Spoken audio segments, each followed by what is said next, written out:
Praise the Lord. Amen. Asante nashukuru tangia asubuhi. Asante kwa kikundi cha waombezi JB, thank you so much. Asante Baba Chris Elder Jenga kwa kuweza kutuongoza na katika Bible study. Waimbaji, God bless you so much.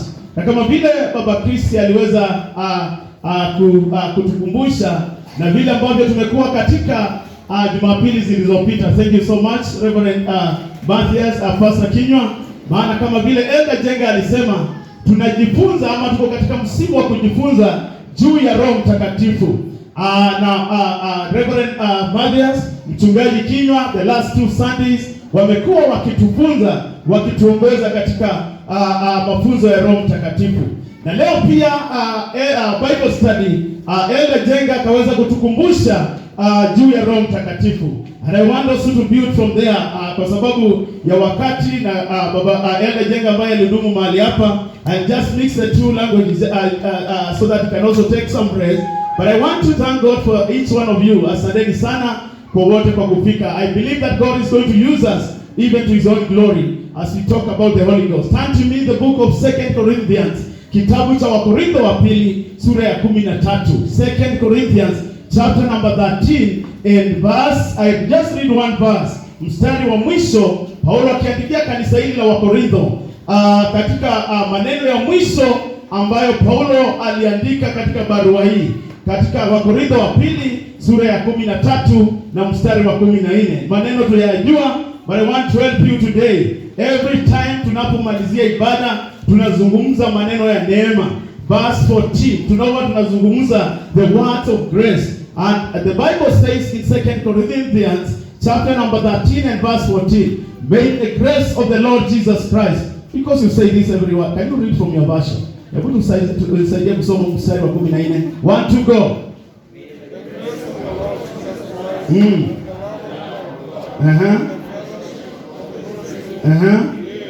Read the last part. And the fellowship.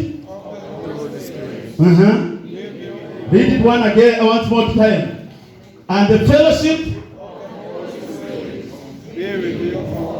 Amen. And the fellowship of the Holy Spirit be with you today. Be with you all. So today I want to speak, as we talk about the Holy Spirit, I want to speak about the fellowship of the Holy Spirit. Praise the name of the Lord. Nataka kuzungumza juu ya kuwa na ushirika na Roho Mtakatifu. Nataka ushirika na Roho Mtakatifu. Wataka ushirika na Roho Mtakatifu. Kanisa la 21st century lahitaji ushirika na Roho Mtakatifu. And if there is any Christian of the 21st century who can assume the fellowship of the Holy Spirit, who can say they don't need the Holy Spirit, it's a tragedy to that Christian, because you cannot make it without the fellowship of the Holy Spirit. Praise the name of the Lord. So when Paul is writing to the church of Corinth, and every time anapomalizia anaongea juu ya ushirika wa Roho Mtakatifu. Na kwa hivyo ni bayana na ni kweli kabisa kwamba Mkristo wa leo anahitaji kuwa na ushirika na Roho Mtakatifu. Hauwezi kuwa na ushirika na usiye muamini. Hauwezi kuwa na ushirika na usiye mtii. Hauwezi kuwa na ushirika na asiye kuwa sehemu yako. Na kwa hivyo Roho Mtakatifu anapaswa kuwa sehemu yako ya katika maisha ya Ukristo. Praise the name of the Lord. Kwa hivyo ningetaka kusaidia kidogo adhuhuri ya leo. And by the grace of God, that we shall be able to understand what does it mean to have this fellowship. Thank you so much for the foundation that has been set here. Naamini kwamba tumefunzwa zaidi juu ya huyu Roho Mtakatifu. Katika maandiko katika kuna mambo kadhaa nitakusaidia. I want to do some bit of teaching about the Holy Ghost and the being in fellowship with the Holy Spirit. I believe that you have your notebook and your pen and your Bible ili tukaweze pia kuelewa na kuandika mambo machache. Tuende katika Matendo ya Mitume. Matendo ya Mitume sura ya 2. Acts chapter number 2. We are talking about the fellowship of the Holy Spirit. Hama ushirika wa Roho Mtakatifu. Matendo ya Mitume sura ya 2 na mstari wa 14. Ni maneno ambayo tumesomewa. But the word of the Lord is new every day. Acts chapter number 2. Acts chapter number 2 and verse number 14. Acts 2:14. Matendo ya Mitume sura ya 2 na mstari wa 14. Baada ya siku ya Pentecost, after the Holy Spirit has come. Na Petro anazungumzia wale mitume na wale makutano ambayo yalikuwa yamekutana kule Yerusalemu. Na tuelewe jambo moja tunapoongea juu ya Pentecost ama kuja kwa Roho Mtakatifu. Roho Mtakatifu alikuja siku 50 baada ya Yesu kufufuka. 50 days after Jesus resurrected, that's when the Holy Spirit came. But what about the period between when Jesus was taken up? It was actually exactly 10 days. So from the ascension, when Jesus was taken up, it was 10 days. And that's why we talk about 50 days. The 40 days were, the 50 days was from the resurrection. Yesu anapofufuka anawatokea mitume wake. Na siku baada ya Yesu kuchukuliwa, wakati aliwaambia wangojee Yerusalemu, ilikuwa siku 10 na ndiposa Roho akaweza kuachiliwa. Na katika mstari wa 14 inasema nini? Then Peter stood up with the 11, raised his voice and addressed the crowd. Fellow Jews and all of you who live in Jerusalem, let me explain this to you. Let me explain this to you. Listen carefully. Church, listen carefully. The Church of Christ need to listen carefully about the works of the Holy Spirit. The Church of Christ need to understand the fellowship of the Holy Spirit. And verse number 15 says what? These men are not drunk as you suppose. It's only 9 in the morning. No, this is what was spoken by the prophet Joel. In the last days, verse number 17, in the last days, God says, I'll pour out my spirit on all people. I'll pour out my spirit on all people. So you are not exempted from the gift of the Holy Ghost. The Holy Spirit is poured unto all them that believe. I'll be sharing this a bit. And we are talking about that fellowship. I'll pour out my spirit in all people, and they will prophesy. I'll show wonders in the heaven above, and sign on earth below. Blood and fire, and billows of smoke. The sun will be turned to darkness, and the moon to blood, before the coming of the great and glorious day of the Lord. Before the coming of the great and glorious day of the Lord. Now, there are several things that I want you to get. Kuna mambo machache ambayo ninataka kusaidia. Now, tunapoongea juu ya the last days, as the verse says, I want to go a bit slowly there. Now, many Christians today know about the first and the second coming of Jesus Christ. Wakristo karibu wote wanaelewa vizuri juu ya kuja kwa kwanza Yesu Kristo alipokuja na Yesu kuja mara ya pili maana atarudi. But they don't know. That's where I want to start. They don't know that there is a first and second coming of the church. Get me right. You know very carefully that Jesus came, the glorious Lord came, was born, went through all that he went, was crucified, died and resurrected, and was taken back to heaven. And he'll come the second day. That is God the Son. But a few of us may not understand that there is a first and the second coming of the church. Now the first and the second coming of the church, we understand it better when we look at the work of God, the Holy Spirit.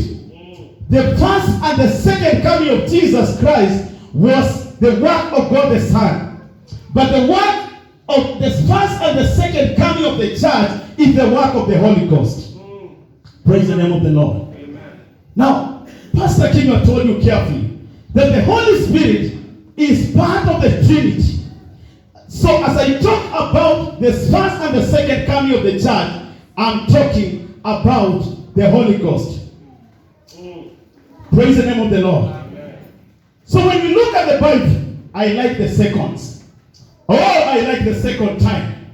Because every time the Bible talks of first and the second, there is no third time. And the second is always better than the first one. Yeah. The second is always better than the first one. The first Adam brought sin to the world. The second Adam, who is Jesus Christ, brought salvation. The first covenant was written on the stone. The second covenant was written in people's heart. The first birth was birth for you. The second birth will receive Jesus Christ. The second is always better than the first one. I pray that you'll be the part of the second church of Jesus Christ. I pray that you'll be the second part of Jesus Christ. When the second, we talk about the second is better. Your tomorrow is better than today if you believe in Jesus Christ. Because the second is better than the first in Jesus' name. Give Jesus a mighty clap. When you look at the first, we left. Tunapoangalia mara ya kwanza, we are looking at the dispensation of the law, but the second which we are living, we under the grace. May that grace of God be part of you, because you are the second, you are part of the second church of Jesus Christ. Amen. Now the question is then, as I talk about the second, the first, and the second. Now when did the second coming of the church begin? I said, anataka tuende tu pole pole. I have said you need to understand the first and the second coming of the church. Now, tuelewe vizuri, Roho Mtakatifu wakati anapokuja siku ya Pentecost, sio mara ya kwanza kuja kwa waumini. In the Old Testament, and Elder Jenga, thank you very much, there was the move of the Holy Ghost. Yes. But in the second, now as we look at the Pentecost now, we are seeing the Holy Spirit coming for the first church. Actually, the church is born at Pentecost. And that's why what I'm calling the first coming of the church. Now, there are two things that you need to understand, Church of Christ, today. The first coming of Jesus, Jesus Christ, God the Son, presented, ama Kristo alitangulia kuja kwa kwanza kwa kanisa. Because the Pentecost was after Christ had ascended 10 days. Now, the second coming of Jesus Christ now has to be presented by the second coming of the church. Are we together, church? And that's why I don't believe in some people who are saying the rapture has taken place. That is not true. Because the Holy Spirit is still within us. Hallelujah. And when the Holy Spirit will be taken up, that is the time Jesus will come. And that's why the second church, the coming of this church, has to present the second coming of Jesus Christ. Get the facts right. You know, sometimes we need to be taught properly. Tunahitaji kuelewa vizuri. Kwa sababu kuna watu wamekuwa wakisema kwamba at rapture will take place. No, but the Holy Spirit is still within us. How can the rapture take place wakati Roho Mtakatifu bado wako na sisi? Kwa sababu when Christ left, so when we talk of the last days, now the first church is born wakati Petro anahubiri. Kanisa linazaliwa mara ya kwanza. Na wakati kanisa limezaliwa mara ya kwanza, siku za mwisho, when we talk of the last days now, tunapozungumza juu ya the last days, we are talking of that period when Jesus was physically taken from this world. Notice I'm using physical because Jesus is still with us, right, but not in physical. So when Jesus was taken physically from the earth, that is the last of the days started. And we are still in that dispensation. Tuko katika wakati wa the last days. And we are part now. The prophecy that Peter is talking about was fulfilled partly in the first church. And is being fulfilled today in the second church of Jesus Christ. Now the question is then, is there any believer who needs the Holy Ghost in the second coming of the church? Of course the answer is a big yes. You'll be very ignorant if you don't want to be part of this Holy Ghost, who is the second coming of the church of Jesus Christ. Praise the name of the Lord. Praise the name of the Lord. So the last days, when we talk of the last days, Wakristo wengi wanasema tuko katika siku za mwisho. I agree with that. That is very true. But let us understand carefully that this period began from Pentecost, the last days. And that's why Peter anasema, anaquote prophet Joel katika Yoeli 2:28, anaposema kwamba siku za mwisho, you are part of those last days. You are part of that church today. If you are born again, you are part of that. But remember what I've said. Kumbuka vile nimesema kwamba kanisa hili la pili ndilo litatangulia Kristo kuja kwanza. Kwa sababu mara ya kwanza Kristo alitangulia kanisa, lakini kanisa lilipozaliwa, kanisa litatangulia Kristo kuja kwa mara ya pili. And I pray that we shall be part of that church that is waiting Jesus Christ. I pray that we'll be part of that church. I pray that the move of the Holy Ghost will be infused in each one of us as we await the second coming of Jesus Christ. Because he's surely coming, but he must be presented by the church that we are talking about today. Praise the name of the Lord. Bwana pewa sifa. So that's about the last days. So, it remains for us then to witness for us the works of the Holy Ghost. Wakati Kristo alipoondoka, na ndiposa tunaongea juu ya Roho Mtakatifu, then Christ and the Holy Spirit had to be released to the believers now. And that's why Jesus Christ the Son says, Yesu anasema, nisipoondoka huyu Roho hatakuja. But I need to go so that the Holy Ghost can come. I need physically to leave you so that the Holy Ghost can come. And when he comes, we have been taught the works of the Holy Spirit. I pray that we shall have the desire kwamba tutakuwa na shauku ya kuwa na huyu Roho Mtakatifu katika jina la Yesu Kristo. Now, why do we need this fellowship with the Holy Spirit? Who is part the Church of Christ today. Kanisa la leo, na kama vile tunasema, lahitaji kuwa na ushirika na Roho Mtakatifu. Na mara nyingi kanisa ama Wakristo, we have ignored the whole rule of the role of the Holy Ghost. We cannot make it without the Holy Ghost. Truth be told, ukweli ni kwamba hatuwezi bila Roho Mtakatifu. Hatuwezi bila Roho Mtakatifu. Na ndiposa Petro anawaambia nini? In the book of Acts chapter 2 and verse 38. I'm just praying that the Lord will help someone to get this. Now, chapter 2 and verse 38. Acts 2 and verse 38. Then Peter replied, repent and be baptized, every one of you, in the name of Jesus Christ, for the forgiveness of your sins. And you receive the Holy Spirit. And you will, now look at that sentence. Kwa wale ambao tunakumbuka kizungu kidogo, wakati umeweka neno and you will receive ama na mtapokea, kuna mambo yanahitaji kwanza kufanywa. Na ndipo sasa Petro anawaambia kwamba kabla ya kupokea Roho Mtakatifu, kabla ya kuwa na ushirika na Roho Mtakatifu, kuna kwanza kusamehewa dhambi. Praise the name of the Lord. So the Holy Spirit cannot dwell in the heart of somebody who is not given their life to Jesus Christ. When I hear some churches, I have seen today in the paper, if you are looking at the nation, kuna church inaitwa the Church of the Holy Ghost. Of course their leader died, we sympathize with them. But you know, some of those teachings, people think that you can be part of the Church of the Holy Ghost by just being a member. The Holy Spirit we are talking about today is the Spirit of God, and is the one who dwells in the heart of a believer.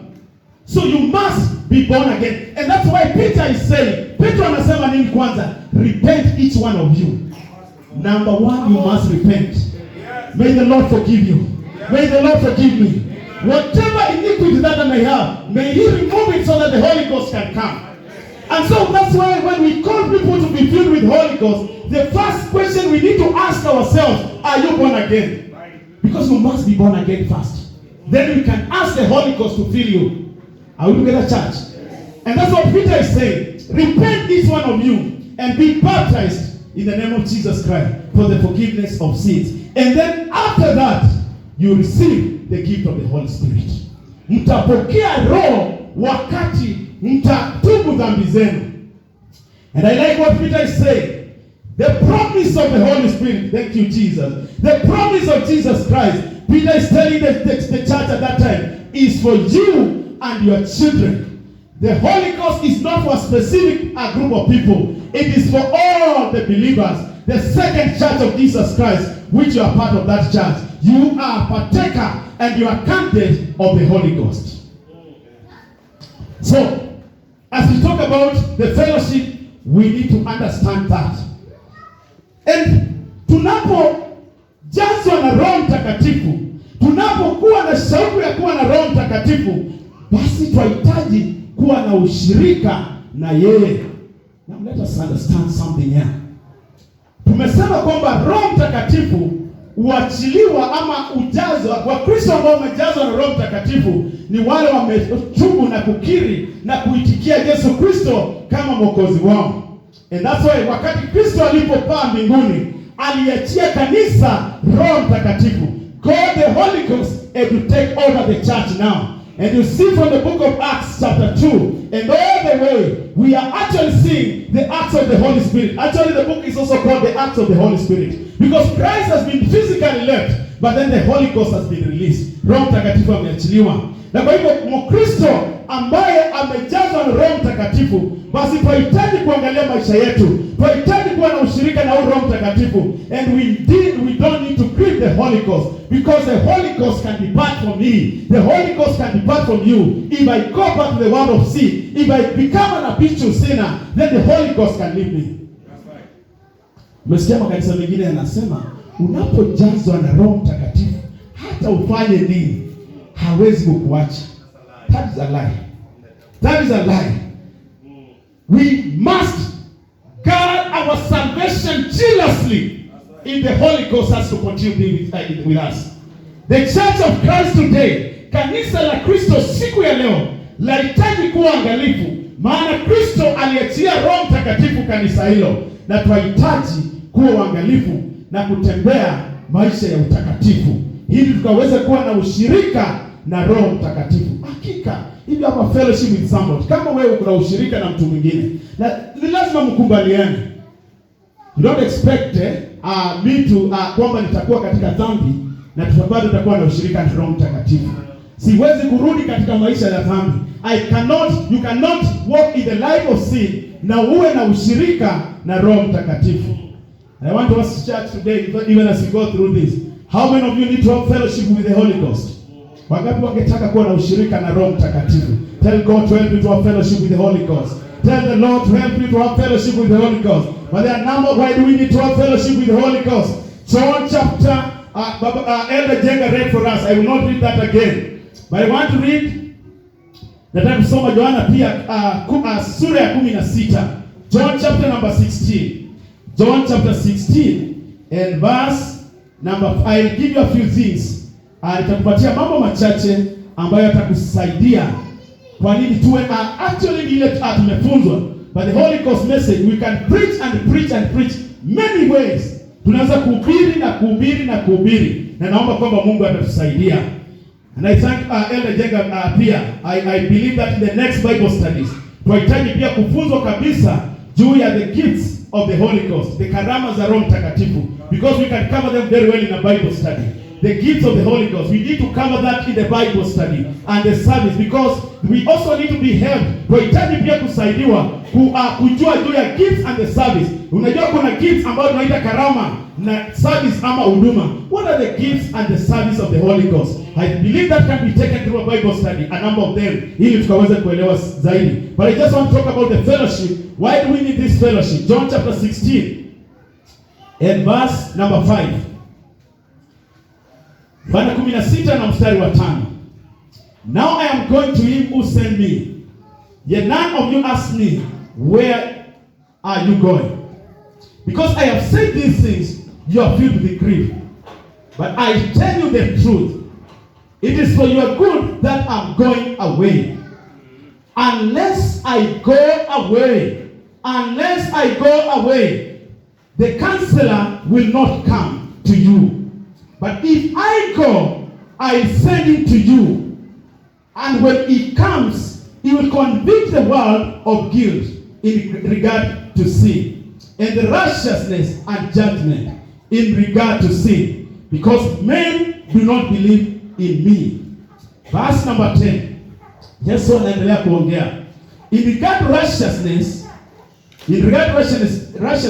because I'm going to the Father, where you can see me no longer. And in regard to judgment, because the prince of this world now stands condemned.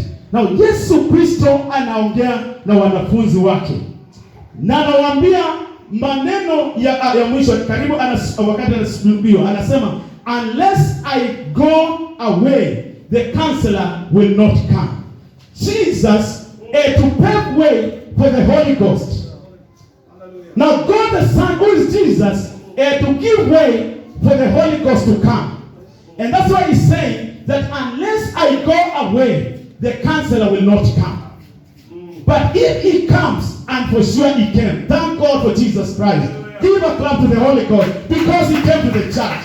But if he comes, and he can surely come, he is going to teach you a number of things. Kwamba atawafunza mambo kadhaa. Number one, as Elder Jenga, I think we are building on it, we are helping each other. That's the first thing that the Holy Spirit had to come to the church, because he is your helper. He, and that has been covered by the previous ministers and the servants of God, and even Elder Jenga this morning, that the Holy Ghost is your helper. Ya kwamba Roho Mtakatifu lazima tuwe na ushirika na yeye, kwa sababu ni msaidizi wetu. Yeye hutusaidia. Yeye ndiye anasaidia Mkristo.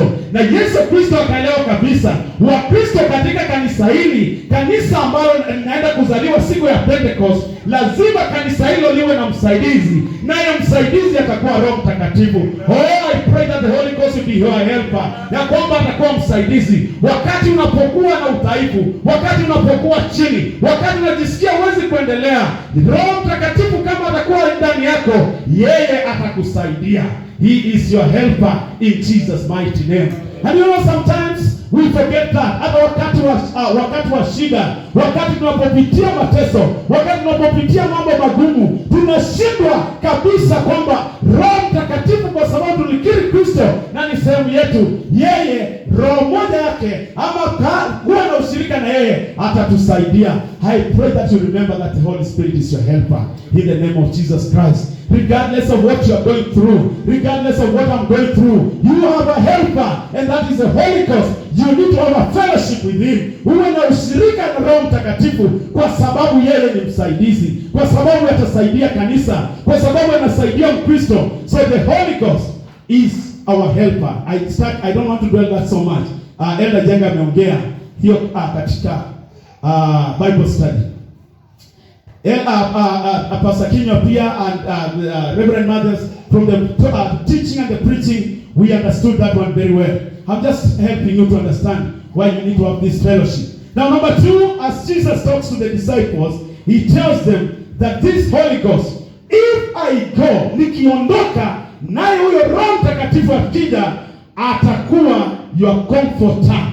Atakuwa your comforter. Atakuwa mfariji wako. Atakuwa mfariji wako. Ndio tunaishi katika nyakati ambazo tunapitia mambo magumu. Tunaishi nyakati ambazo kuna mambo mengi. Tunaishi nyakati ambapo kuna shida nyingi. But if the Church of Christ can appreciate the fellowship of the Holy Spirit, then we have a comforter amongst ourselves. Inside ourselves, we have a comforter, and that is the Holy Ghost. Yeye upatie watu wake faraja wakati hauna amani, wakati unasikia roho yako haina amani. Ambia Mungu Baba, Bwana, naomba Roho Mtakatifu ili akaweze kunipatia faraja wakati huu.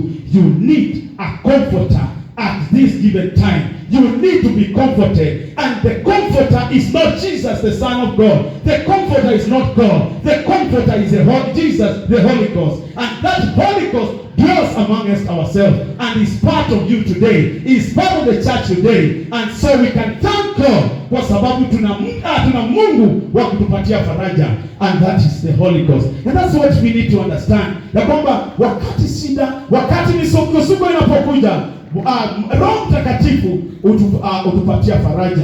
Naomba Mungu Roho Mtakatifu akakupatia faraja. I pray that the fellowship of the Holy Ghost, every time we are living, we say the words of grace. But today I want you to think about those words of grace. And actually at the last part of that grace says the fellowship. So when you are fellowship, wakati una ushirika na huyu Roho Mtakatifu, hata wakati wa dhiki, hata wakati wa shida, hata kufariji, hata kupatia faraja. May you find peace, may you be comforted by the Holy Ghost of God in Jesus' mighty name. Whatever you're going through, you have a comforter. And you only need to tell the Holy Ghost, I need you to comfort me. And sometimes people wonder, wakati mwingine, wakati wa shida, you look at some people, and then they don't seem to be so moved. Christians Some of us wakati wa shida tunaonekana tumefinyika, lakini wengine hata kama kuna shida unaona wako na furaha. Those Christians, and I pray you and me will appreciate ya kwamba tunahitaji kualika Roho Mtakatifu akatupatie faraja wakati wa shida. So Jesus Christ, when he left and Holy Ghost came, ya kwamba Roho Mtakatifu tukiwa na ushirika na yeye anatufariji. Number 3, why you need to have this fellowship. The Bible from where we have read is because he's a counselor. He's a counselor. I think our mom Lucy there is a department of counseling. Now counseling, mshauri ama kupata ushauri, counselor. Now the Holy Ghost is a counselor, ya kwamba atakushauri. You know some things. Na thank you Elejenga, kwamba alisema asubuhi, kuna wakati tunafanya mambo kama pata potea, kuna wakati tunaanzisha biashara kama pata potea, kuna wakati tunafanya uamuzi kama pata potea. But if we are in fellowship with the Holy Ghost, then he's going to counsel you and he's going to give you direction. He's going to listen to you as we make our prayers, as we call upon him. He's going to be our counselor. May he be your counselor in whatever you do. Ya kwamba atakushauri. Hatutafanya mambo kiholela holela, hatutafanya mambo kiupumbavu, hatutapotea kama wengine, lakini kwa sababu tumeokoka na tumejazwa na Roho Mtakatifu, kwamba atatupatia ushauri. May he counsel you, may he counsel you, may he counsel you in all that you do, and may you learn to live and look upon him, because he's your counselor. He is our counselor. The Holy Ghost is a counselor. Yeye ni mshauri, yeye ni mshauri.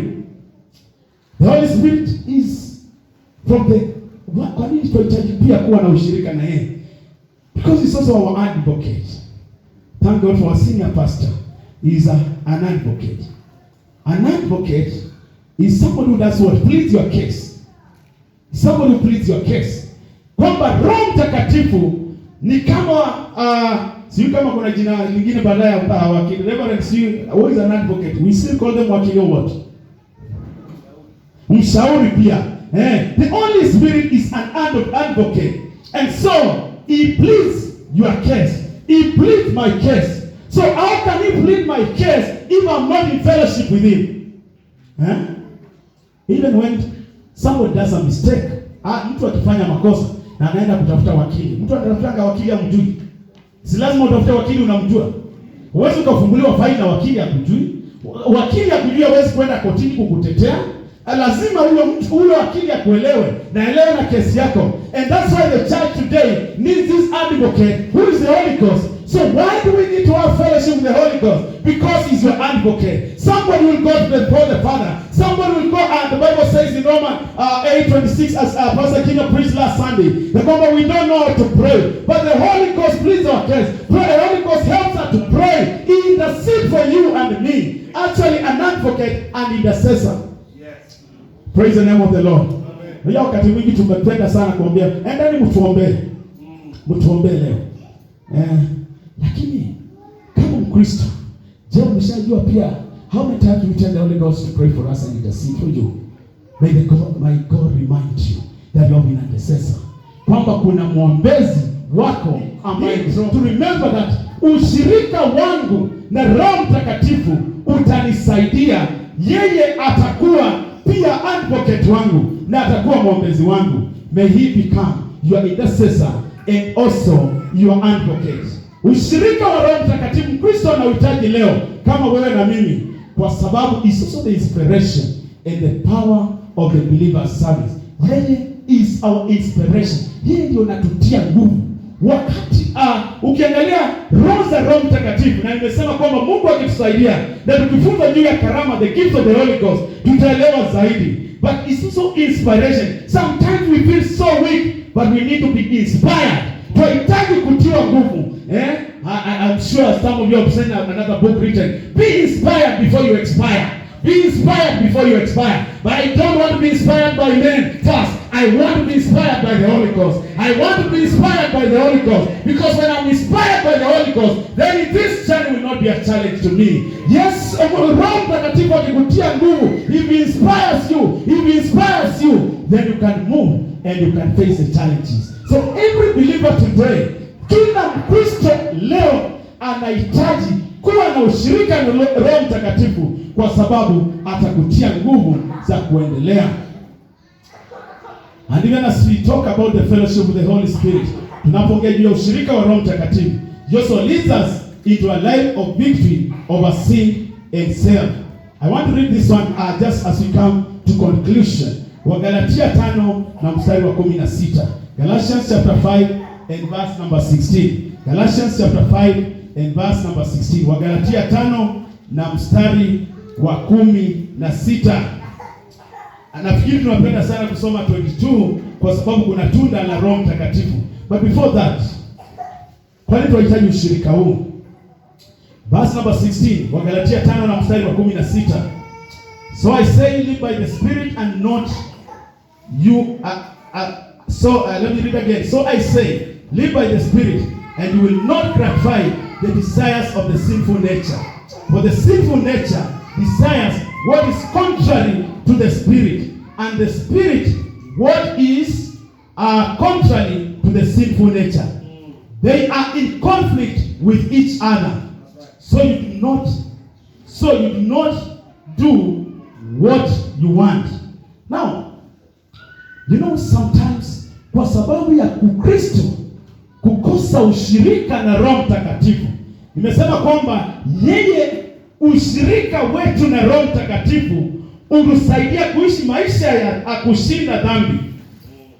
Na ndiposa kila wakati unaangalia Ukristo wengine na mtu anakuambia backslide, nilirudi nyuma.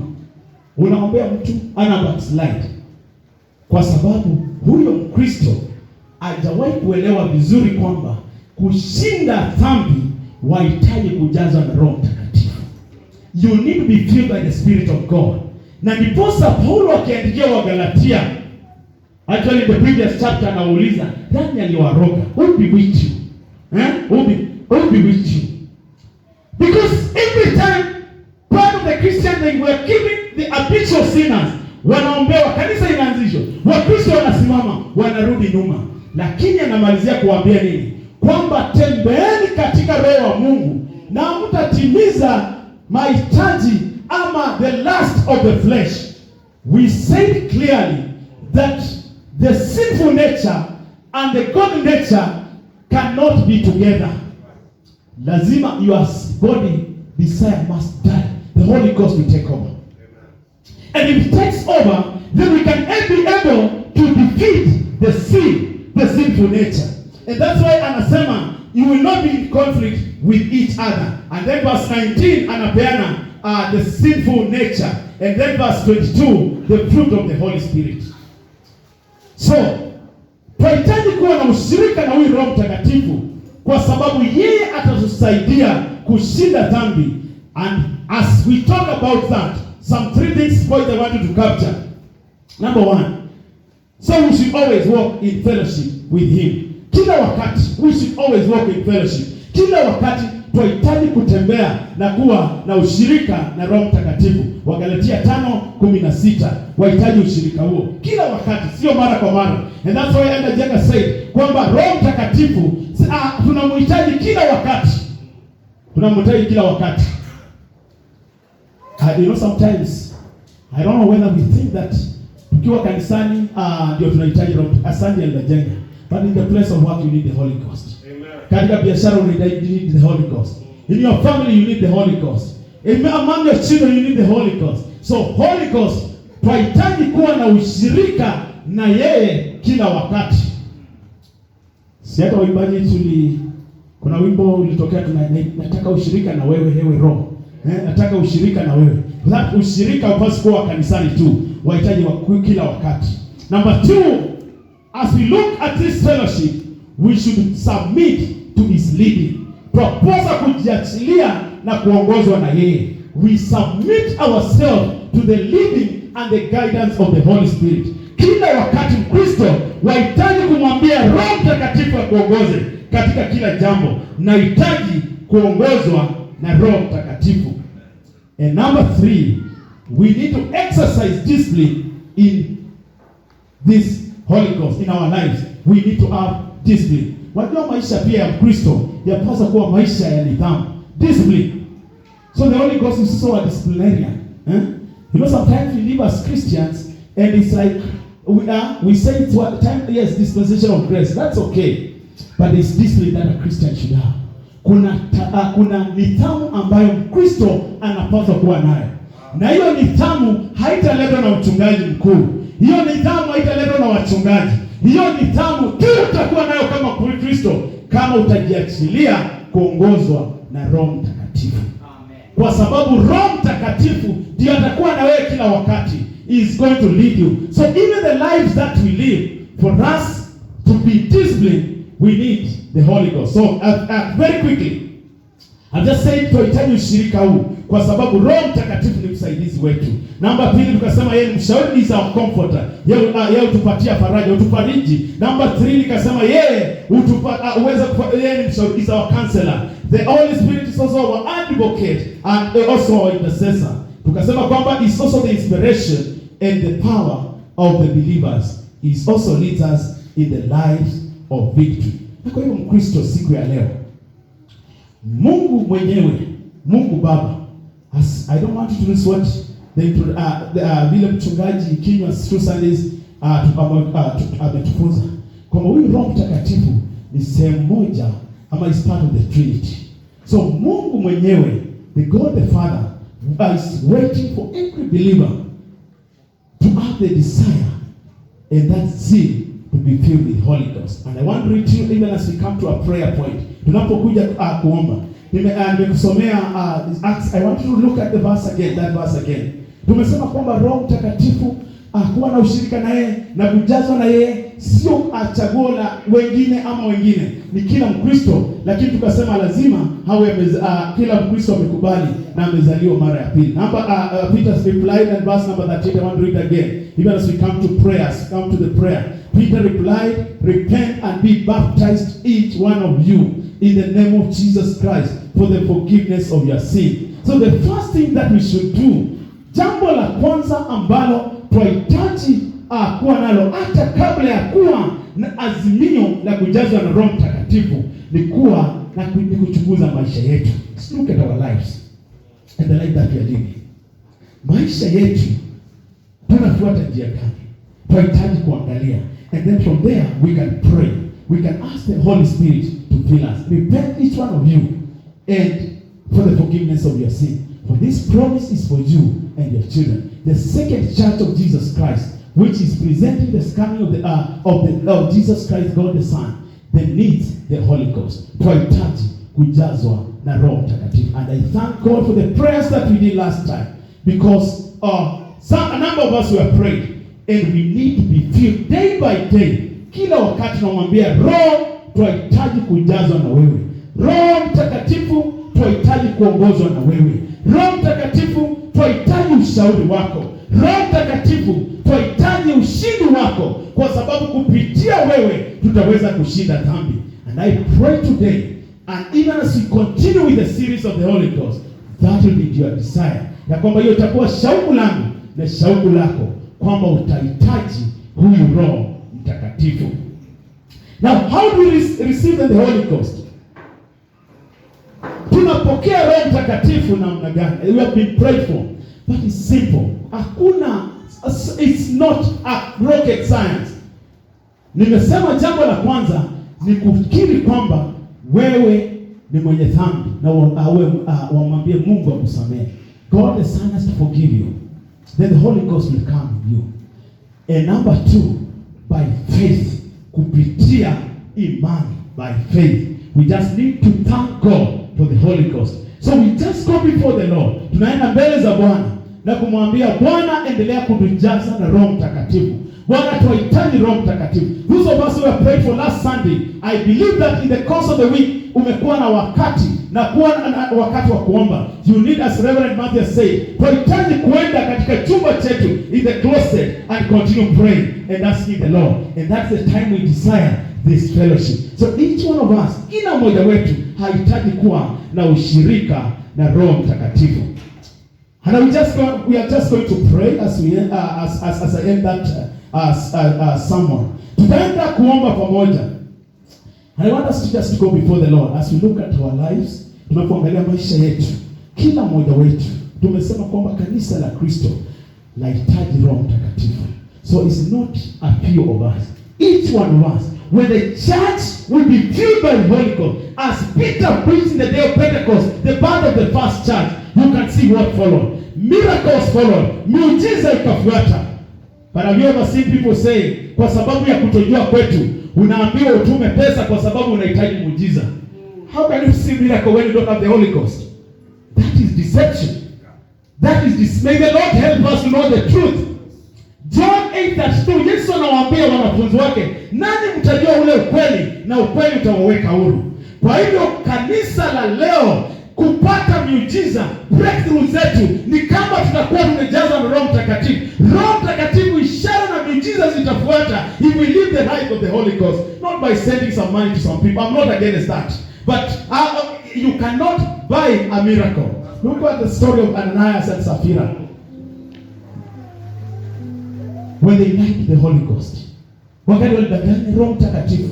Angalia Paulo pia, kuna ule kijakazi yule dada ambaye alikuwa anaongea juu ya mambo ya siku, he was a fortune teller. Wakati alimkemea hiyo roho katika jina la Yesu Kristo, when he was filled by the Holy Spirit, what happened? So your breakthrough, your victory lies in the power of the Holy Ghost. Not outside there. It is here. It is here in Jesus' name. It is here in Jesus' name. Yes. I don't forget about this story as I finish. I think we still have some little time. Wale ambao walienda nursery siku za zamani. I think this generation yao nyuma siku hizi wanaenda baby class. Naye Matiang'i alikataa pia. Lakini wakati wa nursery, I remember a story was told by a man, because watu walikuwa wanaenda shule wakiwa wakubwa. And one of these guys walikuwa wanafunzwa na mwalimu. And what they were being told, walisoma the letters of the alphabet. There are 26. Zinakuwa 26.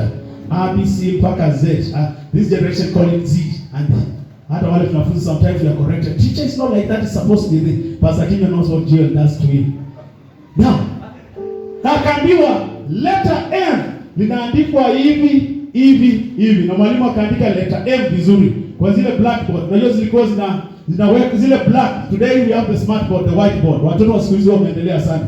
Lakini blackboard ile ya black, mwalimu akaandika M na akaandika A, B, C, D mpaka Z. Na akamwambia, "Now Mutuku." Is Mutuku here?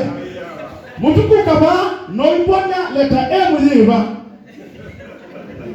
So Mutuku had to come and look for letter M. And when Mutuku came, I'm assuming this was a blackboard.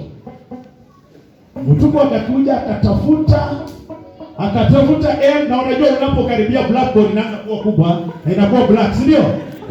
Wakati unakaribia blackboard, wakati unakaribia inakuwa kubwa, na sasa akaona giza kabisa. Lakini mwalimu ameandika haya maandishi yote. Lakini Mutuku akaangalia akashindwa. Akarudi nyuma kidogo. Akarudi mbele kidogo. Lakini akamwambia mwalimu, nina jambo moja najua. Mimi hapa siwezi nikakuonyesha hiyo herufi. Lakini jambo moja najua liko kwa hiyo bao.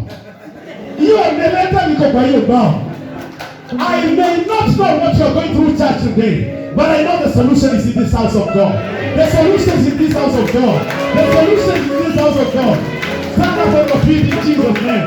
Stand up on your feet. Your solution is here. Your miracle is here. If you can be led by the Holy Ghost, if the Holy Ghost can fill you, your breakthrough is here. Your financial breakthrough is here. You may not know where it is today, but it's right here because the presence of God is here. In Jesus' mighty name. Everybody, let's just have some time to pray. We just attend. How many people are telling the Lord, fill me once more? Fill me once more, Lord. He just attend and Roho Mtakatifu. He just attend. Fill me once more.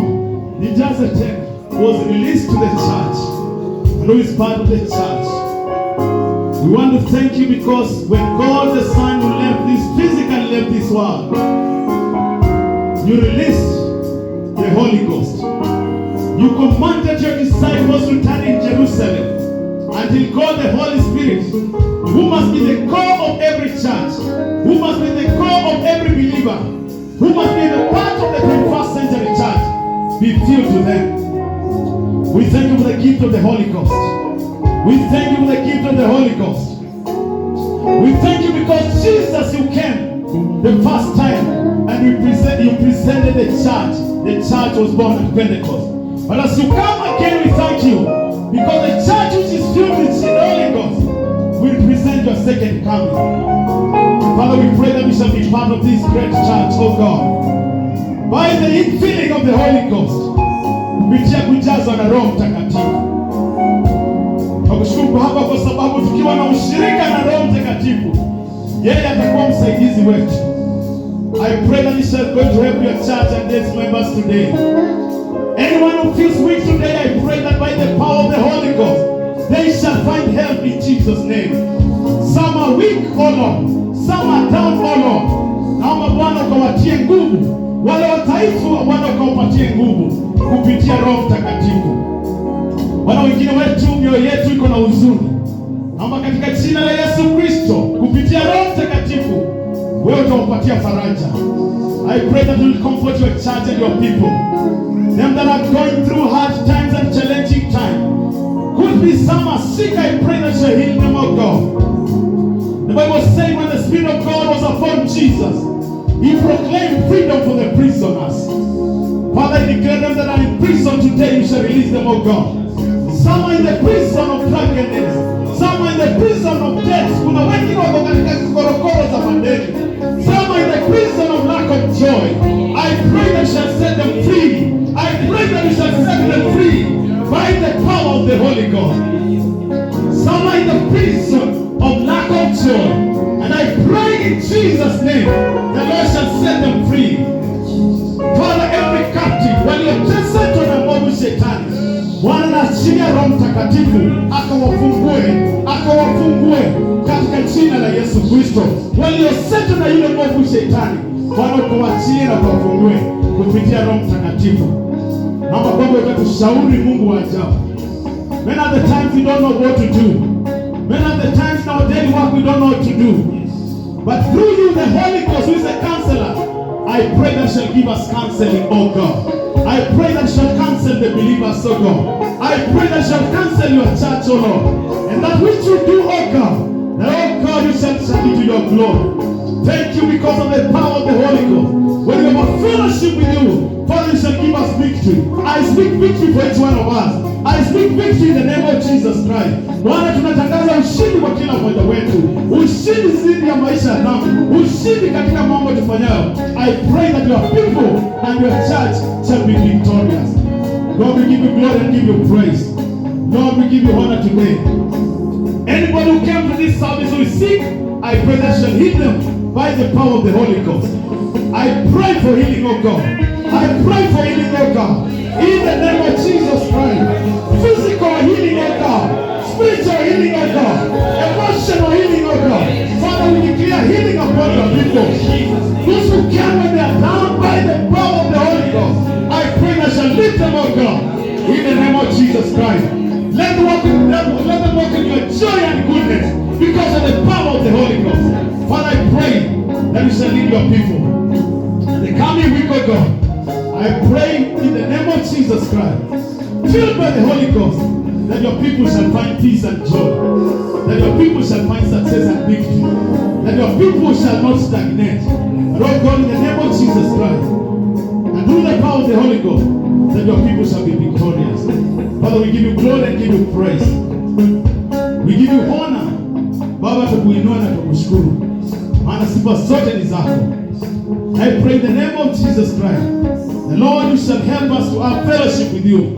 The love of God and the fellowship of the Holy Spirit, oh God, will be part of us. I pray that this fellowship shall continue being part of us.